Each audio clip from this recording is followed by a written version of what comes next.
大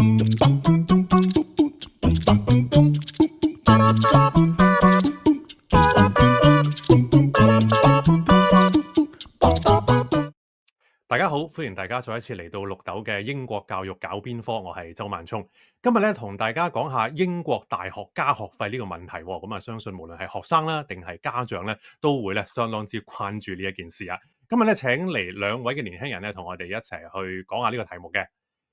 首先咧就有Hong Kong Student Association HKSA 嘅召集人啊 Clark 啦，你好。Hello。Clark 咧就係而家係讀緊大學嘅2年班嘅。另外咧有一位嘅準大學生啊，即將會考 A Level 嘅 Darren， 你好。Hello。兩位好啊。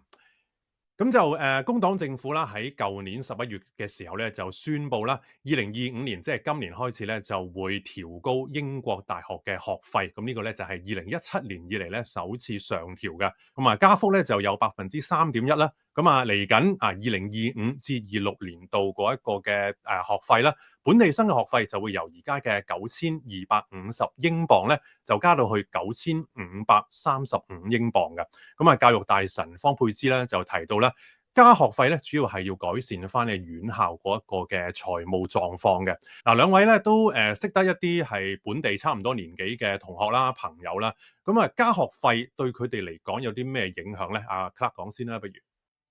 其實即係我而家讀咗大學都2年啦，咁喺工黨話要加學費嘅時候，其實我都見到有啲本地嘅朋友啦，咁佢哋都可能係 base 喺屋企 base 喺倫敦走過嚟Essex 呢邊讀書咁樣，咁佢哋都會對加學費有 concern，然後就走出嚟示威咁樣嘅。咁其實有都好多嘅同學都有講，就係可能佢啲兄弟姊妹都未必會繼續上大學，因為其實去到嚟而家都嗰個經濟環境都好難去 afford 得到，俾本地嘅人可能佢哋有2個仔女咁樣，即係佢屋企人有2個仔女咁，兩個都讀到書，或者係佢真係唔夠錢去讀咁樣，咁所以開始有好多聲音就係話唔一定要讀大學咁樣嘅。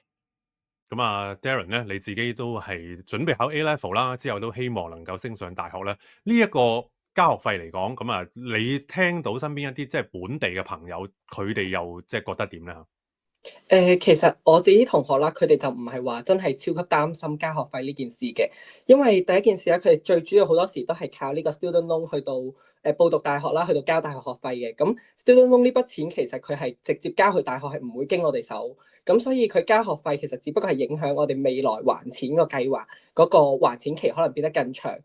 咁但係同時間好似阿 Clark 咁講啦，其實英國都有好多唔同嘅途徑俾大家去到，除咗大學之外，都有其他嘅就業方法啦。即係好似佢有apprenticeship 啊，跟住之類嗰啲嘢係可以，就算你唔讀大學咧，都有一個方法俾你去到攞到一個大學學位，甚至係可以直接出到嚟做嘢嘅時候會有一個經驗咁樣咯。咁所以即係可能有一部分人就會因為加大學學費呢樣嘢轉去選擇 apprenticeship， 但係因為喺我哋學生嚟講，其實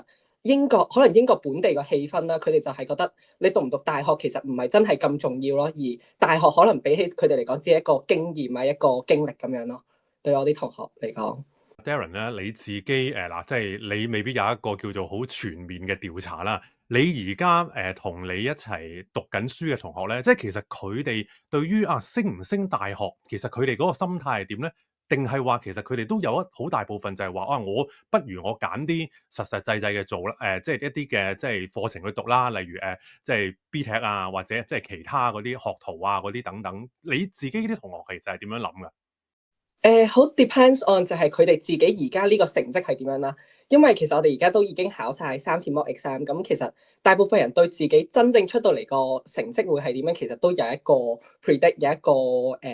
大概嘅估計㗎啦。咁所以基本上就係因為讀大學咧，好多時一啲好嘅大學啦，或者叫做出名嘅大學啦，例如一啲用城市名嚟做開頭嘅大學，即係 University of Cambridge 啊，University of Bristol 啊，呢啲咧佢都係個要求係高啲嘅，可能係要求緊係要 AAA， 甚至 Cambridge 嗰啲最 top 嗰啲就係要緊 A star 嘅。咁所以如果有啲學生佢知道自己佢個 level 係未去到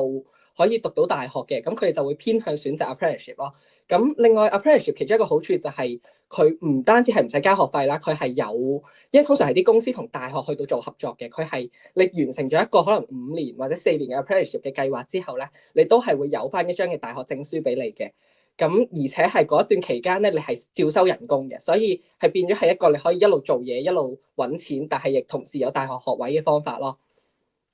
頭先講到啦嚇，即係今日我哋主要探討嘅就係嚟緊大學會加學費呢個問題啦。咁啊，對於特別係呢幾年嚟到嘅香港人嚟講咧，對於佢哋咧就特別係關心啊，因為一般嚟講咧喺英國咧，學生咧係要有即係至少啦嚇有呢個永久居民嗰個嘅身份咧，先至合資格咧交呢個本地生嘅學費。咁啊，如果計翻即係 BNO Visa 咧喺2021年初嘅時候推出啦，咁即係話咧，如果去到今年2025年嚟緊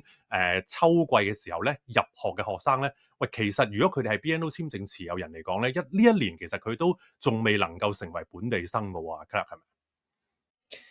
係啦，其實喺英格蘭裏邊就係你需要符合到2個要求啦。第一個就係 ordinary resident，咁 ordinary resident 咁就係好似 Scotland 所講咁，就係3年就攞到本地生學費，但係英格蘭就唔係嘅，英格蘭係你需要攞埋呢個永久居留身份。咁喺呢一個永久居留身份係要拎到之後，你要再去同翻學校講你拎咗，因為基本上可能你會報大學咁樣，咁佢平時嘅截止日期係1月尾，咁你1月尾未拎到呢一個永久居留身份嘅時候咧，咁就會需要等到你去到拎到，再去同翻學校講咁樣。仲要喺開學之前啦，咁當然要睇翻每一間大學佢自己本身每一個嘅政策係點樣啦。咁有啲係10月唔知幾多號之前要有嘅，或者係開學第一日要有嘅，或者係跟翻政府嗰個程序，就係每一個 academic year 嘅9月1號之前咁樣。咁都要睇翻每一間學校嗰個policy 係點樣先會拎得到呢個本地生學費嘅。有啲人咧都曾經即係發起過一啲平權，當中亦都係包括咗係大學生學費呢方面啦。咁喺舊年即係2024年嘅10月嘅時候咧，有啲香港團體咧就曾經發起一個網上聯署啊。咁啊就當時咧就希望咧可以俾到咧住滿咗3年嘅 BNO 移英港人咧就可以享有呢個本地生嘅資格。咁啊當時啦都有一啲嘅報導啦，咁啊甚至連前港督彭定康咧都有份咧參與聯署㗎。不過最後咧呢一個聯署咧就可以咁樣形容啦嚇，未竟全功啦咁啊當時都引起一啲討論嘅，咁啊贊成同埋反對咧，其實都有一啲即係唔同嘅睇法咁樣啊。唔知你哋對於呢一樣嘢又點睇咧？我當其時都係有參加呢個聯署啊，我亦都有叫啲同學啊，叫啲朋友去到幫手一齊聯署啊。咁因為其實呢樣嘢係叫做最影響我哋嘅，而好多人過嚟嘅原因就係因為佢哋想學，即係佢哋嘅小朋友又可以好啲嘅學習環境之類，咁所以大學呢樣嘢係影響住好多人大學學費。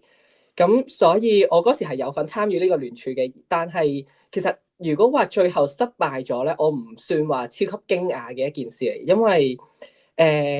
本身英國大學佢哋本身個財政狀況其實都已經係比較緊縮啦，跟住之後，所以佢亦都冇呢個，即係佢一開始過到嚟嘅時候，亦都係冇呢個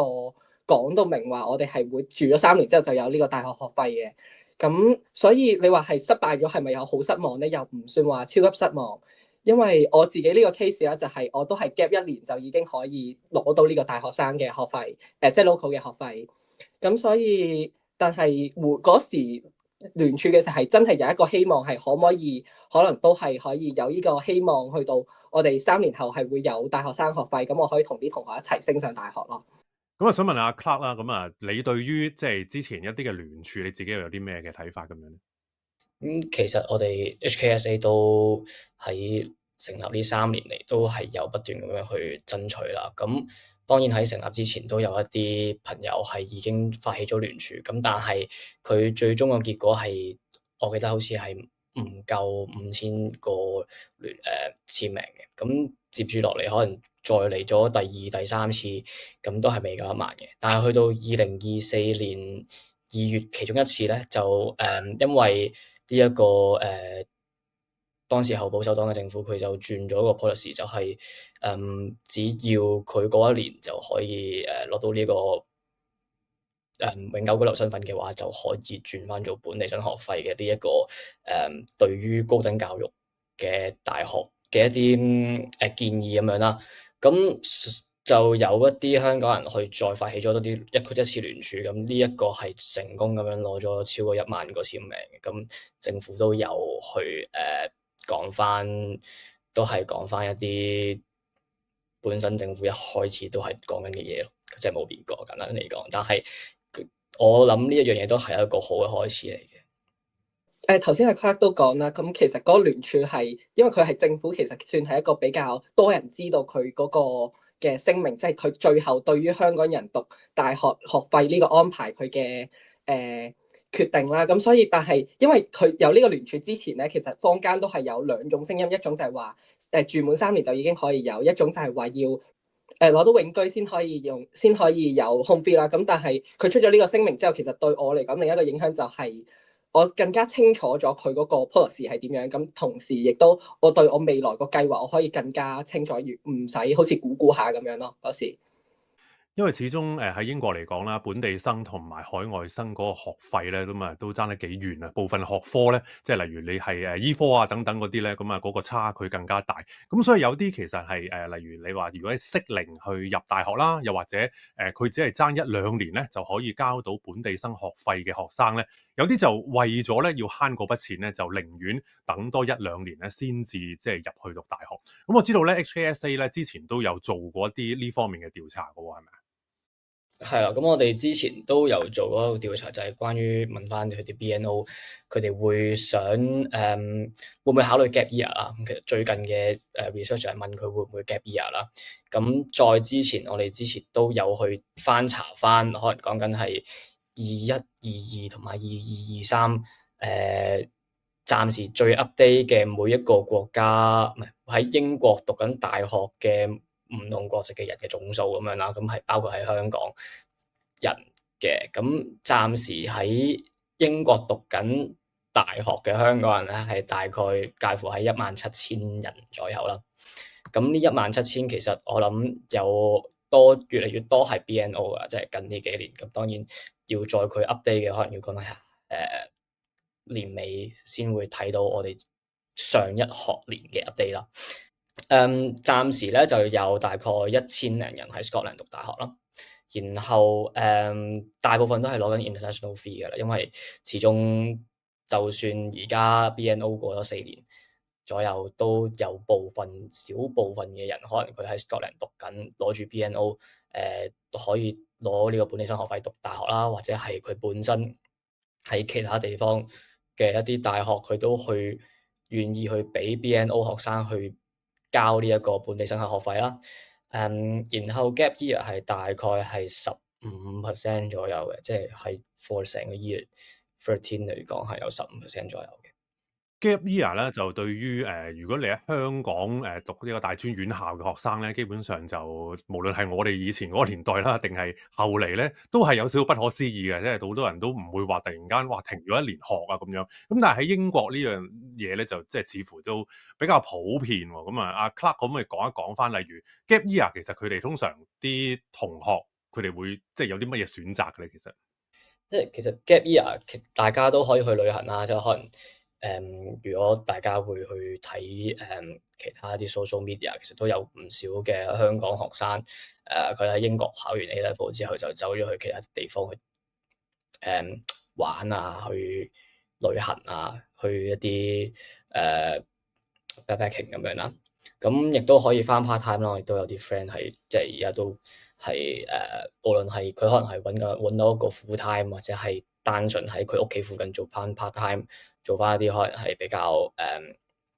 一啲助教，甚至乎自己做私補咁樣都有嘅。咁呢啲最主要都係去豐富翻佢哋自己人生閲歷啊，或者係有多啲經驗，去知道佢係唔係真係好中意嗰一科啊。咁到時候再去報翻 UCAS 都唔遲咁樣。Gap year 其實係咪佢自己個學生本身即係佢揀就可以去做咧？即係冇話特別即係總之就係佢想 gap 就 gap 咗佢嘅可以。其實有兩款嘅，一款就係佢可能考完 A level，即係讀完中學之後就 gap 一年先上大學啦。咁呢啲多數都可能因為一啲經濟問題，佢哋想轉咗 BNO 嘅，想攞到本地生學費，好似阿 Darren 咁樣。咁佢哋就會比較 flexible 啲啦，即係因為佢唔需要，佢可以喺報 UCAS 嘅時候可以話係 defer years，咁佢就可以攞呢個 defer year 去做一個當佢一個 gap year 咁樣做咯。咁但係如果你係想大學中間去 gap year 嘅，咁你要去同翻大學講你 gap year 究竟要做咩咁樣，咁係會想 gap 就都可以 gap 嘅，因為其實大學都會睇翻你自己個人嗰個情況咁樣咯。即係如果你係嗰個本身可能係因為你嘅學業壓力啊，想減輕佢咁，其實大學都係有機會 accept 你呢個 gap year，即係佢本身係大學讀緊途中嘅 gap year 咯。但係大學本身，即係如果據你去所知啦，或者你去認識咧，佢係多唔多情況係都多數都會俾你啊？定係話佢都係會嚴謹嘅咧？定係個別唔同嘅大學佢有可能有唔同嘅標準？真係好睇大學嘅，即係我有 friend 係佢讀 LSE 咁樣，佢 year one 完咗之後再 gap year 去做一個 startup 咁樣。咁如果佢真係做得起呢個 startup 嘅話，咁可能佢直接 quit U 都得㗎啦嘛。咁所以真係好睇每一個人咯。咁啊，亦都要睇下，即係佢可能 gap year 嘅時候一啲嘅經歷啦，會唔會令到佢有另外一啲嘅諗法啦？咁啊，喂，咁啊問一問準大學生啊 Darren 啦，嚟緊就考 A level 啦，你自己亦都據我所知你都報咗大學啦。咁但係同一時間咧，嚟緊呢個學年咧，其實你都未攞到永居喎。咁其實你自己第一想問下你，其實爭幾耐啦，同埋你嚟緊有啲咩打算咁咧？我自己係2021年5月嘅時候嚟到英國啦，但係我個 BNO 係8月先批嘅，咁所以咧我最快攞到永居咧係要去到8月頭嘅事，因為攞永居個 process 就係你夠5年之前嘅28日你就可以申請定，咁而且申請嘅時候佢預計就係話要寫6個月嘅，6個月先會批嘅，但係有一個途徑咧就係你再額外俾多500磅英國政府咧，佢會有一條快隊俾你，咁就係佢嗰度寫就係話5個工作日內就係會5個工作日內就會批咗佢，咁所以我而家嘅計劃咧就係我而家下一年我會 gap year 1年先啦，跟住之後去到一夠時間咧就即刻 apply 永居，跟住同時亦都會排快隊，咁所以就希望可以喺8月頭或者7月尾之前攞到呢個永居嘅身份啦，咁樣就攞到呢個永居嘅身份之後，我可能咧再要去再同大學做一個可能 email 溝通翻，去到點樣處理，因為我而家報完啦，我亦都攞到幾間大學嘅 offer，但係全部大學俾我嘅 offer 咧，其實佢都係寫住 international fee 嘅，咁即係佢未當我係一個 local fee 嘅學生。咁所以我可能去到下年嘅8月頭，或者係去到下年我差唔多申請永居嗰段時間咧，我就要再 send email 俾學校睇下佢哋會唔會，即係佢哋會係我有咩手續要做，去到確保翻我呢個 local fee 嘅身份咯。嚟緊呢一年啊，咁你選擇咗 gap year 嘅時候咧，你自己有啲乜嘢打算啊？我可能會出去揾一份 part time 或者 full time job 啦。咁第一就係佢可以幫補一下第時讀大學嘅時候嘅使費啦。因為雖然可以有咗 local fee 呢個身份之後可以申請 student loan 啦，咁但係佢個使費其實都好大嘅。除咗學費嗰筆錢，雖然佢直接係 student loan cover 咗，但係生活費上面咧租宿舍係一筆錢啦，跟住之後生活費係一筆錢啦，跟住同埋你出去 social 又要錢啦，咁所以嗰個使費係 student loan 嗰 part 係唔係 cover 晒嘅，咁所以都係要可能到時係要一筆錢去到讀大學啦，咁所以翻工即係呢一年翻工就可以幫補一下未來讀大學嘅時候嘅使費啦。另外就係我同屋企人溝通完啦，咁佢哋就係一開始雖然佢哋唔係好支持嘅，但係之後佢哋就係俾咗一個新嘅睇法，就係話當你讀即係當你出嚟做過嘢之後咧，你認識咗呢個社會多啲，你知道啲人可能點樣做嘢，或者你知道呢個社會唔同嘅方面之後咧，你去到大學你可能寫啲 project 咧，你會貼地啲啊，或者係你寫 project 嘅時候，你會可以有多啲方面，你可以有一個同其他同學唔同嘅視野去到睇咯。咁所以對於自己嘅經歷啊，對於未來大學嘅工作對未來大學嘅課程啊之類，亦都係有幫助嘅咯。咁如果係，反正 gap 一年又唔係話一個好長嘅時間，咁所以就會打算係 gap 一年，而且我係可以用一個平啲嘅學費去到讀大學咯。Darren，你自己而家呢一刻有冇諗過咧？未來呢一年，如果你係要揾一啲工作做咧，有冇諗過係做啲乜嘢，定係話咩都會做啊？如果最好嘅話，就揾到就梗係揾一啲學業相關啦。我而家係諗住讀 business management and marketing。咁如果有一啲 marketing 相關嘅工作嘅話，咁呢件事就梗係最好啦，係最 relate 到落去我要讀嘅課程，而且之後出到嚟亦都可以擺 CV 度做一個 working experience 之類。咁但係因為都知道英國其實揾工唔係一件咁容易嘅事嚟嘅，咁所以如果話真係揾唔到學業相關嘅工作咧，其實你話返餐廳啊、返超級市場呢啲，其實都冇咩所謂咯，就係要即係純粹其實係想出去攞一個經驗同埋攞少少錢去到幫補大學咯。gap year 咧，其實有另類一個好處嘅，就係話咧，當你知道咗 A level 嘅成績之後咧，可以咧更改翻即係大學一啲嘅選擇嘅喎。當你拎到啱啱嗰年嘅 A level 嘅成績之後，你都可以去選擇，無論係 clearing 啦。咁當然，如果你 clearing，你都係交翻本地，即係交翻呢個國際生學費啦。咁然後你再 gap year 嘅話，你可以再申請多次啦，或者係再用翻嗰個成績去報翻另一個大學咁樣咯。呢一個情況咁就會有更加多嘅選擇俾你去，無論係重新考多次 A level 或者係讀其他科，再去有一個比較好嘅成績啦。因為基本上你係可以擺你最好嗰3個 grade，即係如果你考 A level 嘅話，如果你係第一年考咗 AAB，然後第二年考咗 A 升 AB 咁樣，咁你可以攞住即係3個唔同科最高嘅成績去交去做你呢一個嘅UCAS 嘅分數咯。咁所以其實 gap year 都係有一個好處。阿 Darren 咧，即係如果你都嚟緊會選擇 gap year 啦，呢方面對你嚟講啦，有冇一啲你會覺得有個好處喺度？其實好似啱啱阿 Clark 咁講啦，就係話會有 clearing 呢個 process 啦。咁但係 clearing 其實佢係個位置係比較少嘅，因為佢係大學揼出嚟係扣門嗰啲位嚟嘅啫。咁所以可能一啲比較好嘅大學啊，或者一啲比較熱門嘅大學咧，佢哋就個位置會少啲，個競爭會大啲。咁所以如果 gap year 呢一年咧，咁如果你個成績可能有好咗或者差咗都好啦，咁你下一年你可以重新再行一次 UCAS 呢個 process 咧。咁你喺翻 UCAS 個網站嗰度開始重新報名，揀5間大學開始，咁所以嗰個選擇會比較上多咗，而且當其時你係已經完全知道晒你個成績咧，你就唔使好似估下去到搏咁樣，就係你睇到佢嗰個 offer 可能係 A*AA 嘅，咁你 meet 到呢個 offer，你直接報就好大機會會入到咯。頭先一路都講到啦，即係錢嗰個問題啦，讀大學就要使好多錢嘅。就算你話本地生嚟緊要加到去即係9500幾磅咧，對於好多家庭嚟講咧，其實都係一個唔輕嘅負擔嚟嘅。如果你揀去讀某啲嘅科目，例如醫科嘅話咧，嗰個學費咧就會更加大咁樣。咁讀大學的而且確真係要好多錢㗎。頭先咧，阿 Darren 啦同埋阿 Clark 都講過咧，就係話喺英國咧，其實有可以咧係俾呢個 student loan，即係呢個學生申請貸款去交學費喎。詳情係點嘅咧？咁我自己就而家係交緊本地生學費啦，咁而家都係交緊9250磅，which is 係一個政府會直接俾去大學嘅一個 loan 啦。另外就係一個 maintenance loan，咁因為我而家係讀緊倫敦以外嘅大學咧，咁我可以拎到嘅就係每年10500嘅，多差唔多呢個數字。再如果你係喺倫敦裏邊嘅話，就係13000磅左右嘅。咁呢一筆錢就都係要還啦。咁點樣還咧？就係你畢咗業之後，如果你人工係稅前超過25000磅以上嗰啲數字嘅9%，就係你要還款嘅嗰一年要還款嘅金額啦。即係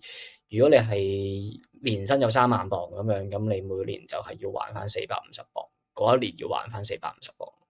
Maintenance loan 啦，即係生活費嗰邊嗰個 loans 咧，就係佢除咗係 depends on 你喺 London 入面定 London 出面咧，佢另一個就係 depends on 就係你屋企嗰個 household income。你如果個 household income 超過佢係有幾個 criteria 嘅，但係大概好似我記得係每5000磅就即係年收入超過5000磅就會升一個 criteria。咁你個年即係屋企個年收入越高咧，你借到 maintenance loans 咧就會越低嘅。咁所以就係根據你屋企個年收入啦，同埋你係讀書嘅地區啊，你係喺屋企讀書，你 London 讀書定 London 以外嘅地方讀書，就會可以借到唔同嘅錢咯。頭先講到即係如果你嗰個人工唔高嘅話咧，其實就嗰、個